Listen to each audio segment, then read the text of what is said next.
Don't just live for tomorrow, or just live in yesterday. Just be glad for all you have that's in today. And though you've come through many obstacles. Hey everyone, Connie here, and welcome to my blind reaction to One Piece, episode 1015. So last time we got more of the backstory on Ace and Yamato, and just kind of continuations of things. We got Marco helping out Zoro and everything, Chopper and the doctors Miyagi and Milky, I think it is, who are just continuing to work on the antidote. Queen is getting involved now in his full-on brachiosaur form, which still makes no sense.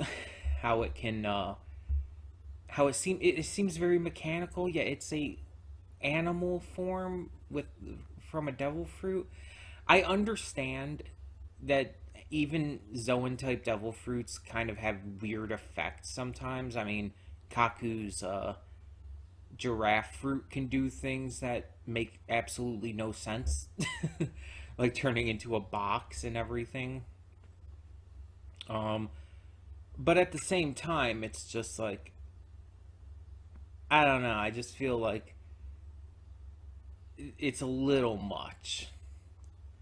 I don't know if he was able to, like, maybe genetically modify it in some way, sort of like how Chopper does with the Rumble Balls. But it's weird. It's very questionable. And yeah, so now we just continue on and see how this continues to go. I've heard good things about this episode. I don't know, like, anything that actually specifically happens. I know Yamato is in it because I've seen a single screen cap from this episode of Yamato, but that doesn't actually spoil anything. It's just like, oh, he's in this episode. You know, the character who's in this arc, who's a major character currently in this arc. He's in this episode. Whoop-de-doo. That doesn't tell me anything. But yeah, I've heard that a lot of people are really, really loving this episode. So I'm excited to find out why. We're just going to get right into it, though, not going to waste any more time, and hope for the best. So, when the screen fades to black, pause this redirect and go to the description below. Follow the link to the reaction, and after you watch it, come back here to the redirect and resume play. Because after it fades black, then it fades back in, everything from that point forward will be my afterthoughts and will contain spoilers to the episode. So, with that being said, thank you so much for tuning in, and I will see you at the reaction. And we are back, and we'll begin with spoilers in 3, 2, 1, now. So, this is probably one of the best episodes of this series. And for an episode 1015 in, that's saying a lot. And throughout this arc and the series even, we've gotten episodes that have been phenomenally animated. This, I feel, is the best animated episode of the series so far. We've gotten episodes that are phenomenally epic. Honestly, even more than episode 1000, I would say this is the most epic. We've gotten episodes that just really showcase and bring light to what this series and Luffy as a main character is about. And this episode, again, just really outclassed everything else in that regard.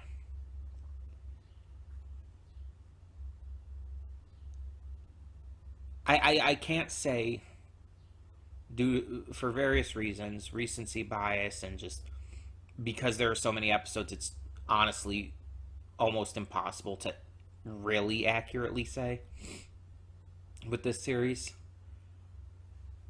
I can't say that this is necessarily the best episode, but it's up there for sure.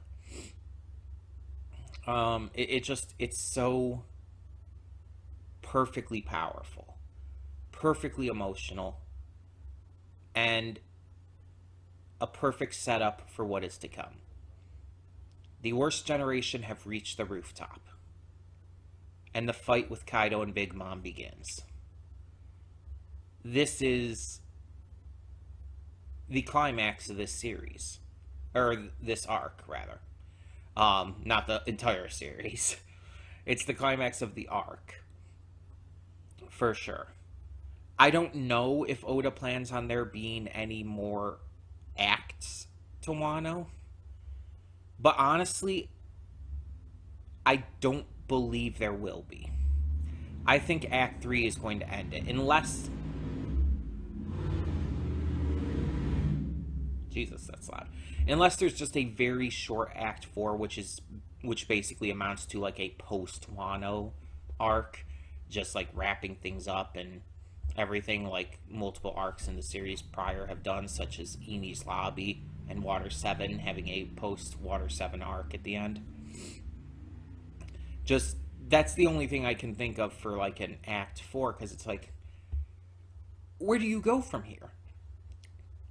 This is very clearly the deciding battle. This is very clearly the climax of this arc. That's undeniable. And no matter what continues to happen, it's like, I can't see it like truly continuing past this point, outside of just, again, wrapping things up and closing out some last minute plot points and stuff. This is just, honestly, that big of a deal here. And it's not even just for this arc, it's for a couple arcs. Because this is the big this kind of counts as a climax towards Whole Cake Island as well, considering everything that was built up with Big Mom through that. And all of that led into her inclusion in Wano. So it's like, it's kind of all connecting. This entire saga, the Yonko saga, is all kind of connected in that way. And it's just, it's amazing to see the scope of things. And do I necessarily think Kaido and Big Mom will be taken out for good? I can't say. I cannot say with any level of certainty. Because something like that is just too hard to predict. And considering we know Oda's already said that there will be a war that will completely dwarf Marineford by the end of this series, it's like, I almost kind of expect all the Emperors to be there. Big Mom, Kaido, Blackbeard, Shanks, I expect all of them to be there. And most of the other, if not all of the other big names we've met throughout the entire series. If it's going to be that big as has been stated, then it's kind of got to, right? So,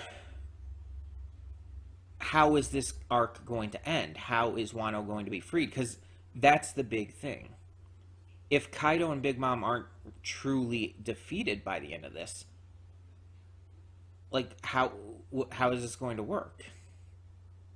How is Wano going to be free? They're not going to just... Kaido mostly. Big Mom doesn't care about Wano as much. But Kaido's not just going to let it go. He's not going to just run away with his tail between his legs. That's not Kaido. I genuinely don't know. But this arc kind of is split into two halves. There's the flashback stuff with Yamato and Ace, and then there's the worst generation reaching the rooftop. And let's talk about each half separately, obviously. So, Ace and Yamato's backstory reaches its conclusion here. We've had this few episodes now. It's been just continuously going. And we reach the conclusion, and we get some big information this one, too. We see Yamato and Ace continuing to inspire each other, and Yamato even sharing what he has learned about Odin from the journal, while Ace continues to share his memories of Luffy and everything. And we find out that Luffy, in the past, made a statement that was also said word for word by Roger in the past. Before Roger had reached Laugh Tale and found the treasure, the One Piece, he made a statement to his crew. He told them that the government doesn't want them going there. So it's basically like, so of course, we're going there. If the government doesn't want us to be there, it's like, yeah, that's a good enough reason to go. But he says something that we see is mirrored by Luffy, because the flashbacks kind of converge. What Yamato remembers from the journal and what Ace remembers from his past with Luffy. You see them literally converge into one kind of meshed memory. And both Luffy and Roger said the same thing. It doesn't say what they said. The obvious answer would be that they're going to be king of the pirates. Like, that's just the obvious answer there. But at the same time, the fact that it wasn't actually revealed in the flashback, the fact that they did keep it hidden what they said, kind of makes me think maybe it's something else, actually. Maybe there's more to it. Like a bigger overall goal. I don't know. Maybe it'll eventually reveal that during this arc. Maybe not. But either way, in Luffy's case, Sabo and Ace laughed at him, but acknowledge now that no one else is allowed to laugh at that dream.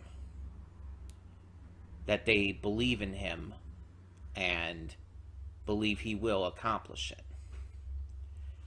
And Roger's crew looked at him like he was crazy.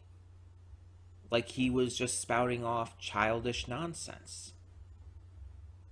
So, it's really interesting to theorize about it. A lot of the community loves to theorize about things. So, that'll be going on. But we see that Ace is getting ready to leave, and that Yamato asks him for like a nail clipping or hair. And at first that seems like, okay, that's a kind of a weird request. But then we find out that he apparently needs those to make the Viver card. And I think, I might be wrong. Again, 1015 episodes, it's very possible I'm forgetting something. But I think this is the first time that we actually get this kind of information on the Viver cards. We've seen them and everything since Alabasta, since Ace first brought it up. And now, finding out that Yamato made Ace's Viver card and everything, it's like, God damn it, Oda, you're just so genius. But even beyond that, it's like, we find out at least part of what a Viver card is made of. It does require a piece of the person within it. Strand of hair, a nail clipping, probably whatever. Anything would probably work. Drop of blood, maybe, as creepy as that sounds. We don't know how Yamato actually made the Viver card. Like, we don't actually know the details surrounding that. We just know that he made it using a piece of Ace and that he took a piece himself, which is how he initially knew about Ace's death, despite being in Wano and, being closed out from the world. So that actually explains a lot, too. It's not just cool seeing that and getting some big lore information on the Viver card, but seeing that explanation clears up a lot about how Yamato knew about Ace's death. So we see Ace head out. He and Yamato bid farewell to each other. And it's made very clear that these two are like the best of best friends. Like, you see how in pain and how mournful Yamato is when he sees the Viver card burn away, when he realizes Ace has died. But you also see that he uses that opportunity to bolster his beliefs and his motivation. He knows that in just a couple years from that time, that some strong pirates would be coming. And so he bolstered his determination, continued to fight against his father, and proved himself to still be a formidable enemy to, the enemy to the bad guys. It's a great flashback throughout these episodes, getting to see Yamato and Ace's relationship. And let's be honest, everybody at this point kind of ships them. Like, people have been saying that, like, even before the break we had, even before the hiatus.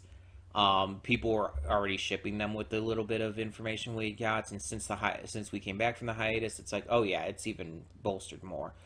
Like, we just all acknowledge they fucked, right? Ace and Yamato totally fucked. But in all seriousness, so in the current day, Yamato gives Odin's journal to Momonosuke, rightfully so, and continues to encourage Momo that the time has come to free Wano. And that's where we move into the second half of this episode, the worst generation reaching the rooftop. We see the first to arrive is Kid, joined with his second-in-command, Killer. They arrive and stare down Kaido and Big Mom, followed shortly by Trafalgar D. Water Law. Zoro is launched into the mix, thanks to Marco. And that just leaves one more member of the worst generation currently available to join them on the rooftop, because Diaz Drake is a little preoccupied. And, Scratchman and Pooh is not really on their side, so. Luffy climbs up the stairs and makes his presence known. He just ignores Kaido and Big Mom at first and goes up to the Akazaya 9, laying defeated and broken on the ground. He reaches Kinemon and just assures him that he will free Wano, that he will carry this country on his back and save it from Kaido. And so, taking that on, he makes his declaration known. He attacks Kaido and Big Mom, mostly Kaido, and tells them straight up who he is. He's Monkey D. Luffy, and he's going to become king of the pirates. It's a statement he's made many, many times over. Luffy introduces himself to pretty much every villain that way. But again, the way it was handled here, the framing of the scene, the performance of the VA. I believe her name is Mayumi Tanaka. I might be wrong about that. I'm not always great at remembering Japanese names, so I apologize if I'm wrong. But her performance there, her reading of the line and everything, the visuals, the audio, everything just worked together to make that moment as epic as possible. It elevated it to a whole new height that we honestly haven't seen before. And there's something I obviously have to look up here, because I noted the episode title, because it's kind of hard not to. It's a very noticeable episode title. Just, again, stating the same thing that Luffy himself stated. His name and his goal. And I kind of made a joke in the reaction. It's like, wait. There's, like, that's never been used for a title before, right? I was noting how, like, that probably would have been used as a title. Straw Hat Luffy, the man who will become king of the pirates. And here's the thing. I wasn't entirely wrong. I don't know about other examples necessarily, but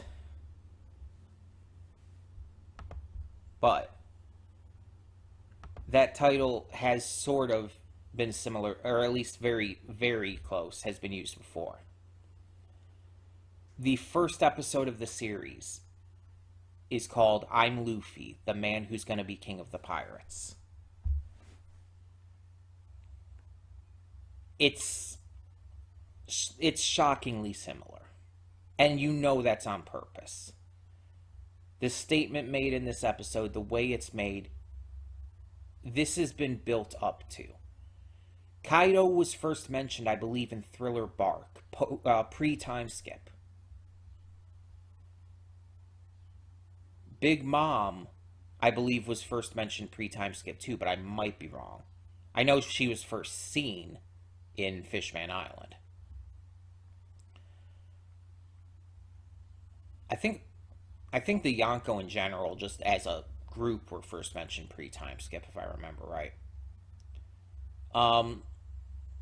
But everything had been building up. Things from so long ago, even with Ace, who first appeared during the Drum Island arc. Even if it was just a minor cameo at the very end of the arc. A minor little bit there. He's massively important to this. The stuff we've learned with Roger and Whitebeard in this arc. Everything is kind of connecting currently in this series. So having the title be something that is so just eerily similar to the title of the very first episode of the series, that's kind of notable. That's honestly very notable. So it's really interesting in that regard. Because it's like, you would think with a title like that, it would have been used before, and it was. I was right. So, yeah. Either way.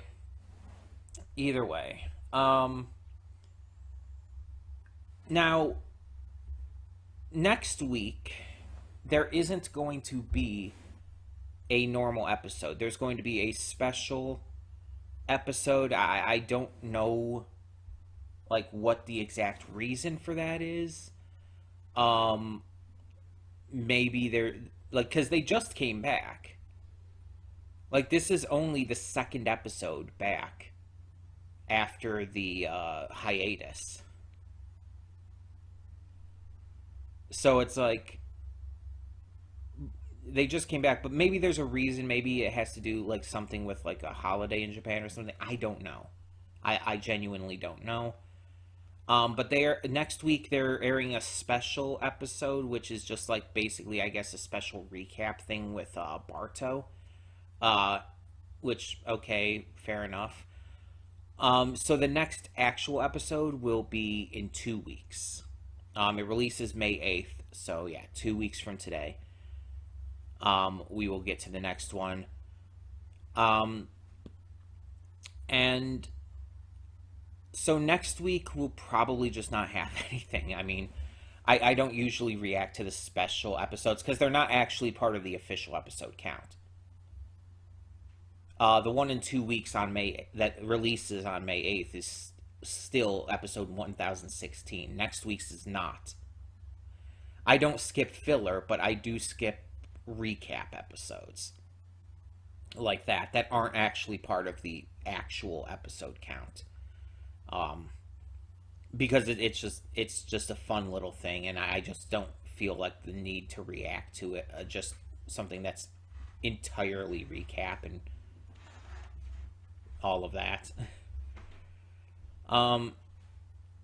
So yeah, we will get back to this in 2 weeks. Next week I might do something like to replace it, but it won't be like a series or anything. Just like some other video or something. I don't know. I can figure that out. I have plenty of time. But yeah. Either way, tell me in the comments below, what did you think of this episode? What did you think of the huge uptick in art and animation? I wonder if that's going to stay. Obviously not to this necessarily high of a degree. But I wonder, like, because as I mentioned, the art quality in One Piece does improve at certain points. There are certain points in the series where it's like you go basically from one episode to the next and there's a marked improvement in the art quality. So I'm wondering if that's going to be the case here. If we are going to get a marked in quality at this point, that it would almost kind of be a weird point to do it at, like in the middle of an arc, and not only in the middle of an arc, but in the middle of a climax of an arc, to have this happen. But at the same time, it's like a lot of this climax is probably going to be extremely well animated. So when it comes down off of that and the post Wano stuff, the just going back down and wrapping everything up, if that would be in a higher quality of animation, that I guess would kind of work at that point. Even if the actual animation in total isn't as like spectacular as this specific episode was. You know what I mean? The art quality improvement. But tell me your thoughts on that. Tell me your thoughts on the events, the flashbacks and everything, the comparisons to Roger. I don't know what I'm going to use as the thumbnail right now. Like you guys will already see it, but as of recording this, I don't know what I'm going to use as a thumbnail. I have two ideas basically. Either the image of Luffy with Roger as the backdrop, or Yamato and his amazement at Ace. Which, you know, both are great choices. It's just, I don't know. I mean, I'll figure it out, obviously, but we'll see. Either way, like I said, tell me your thoughts. For now, I'm Connie, and I'm signing off. See y'all next time.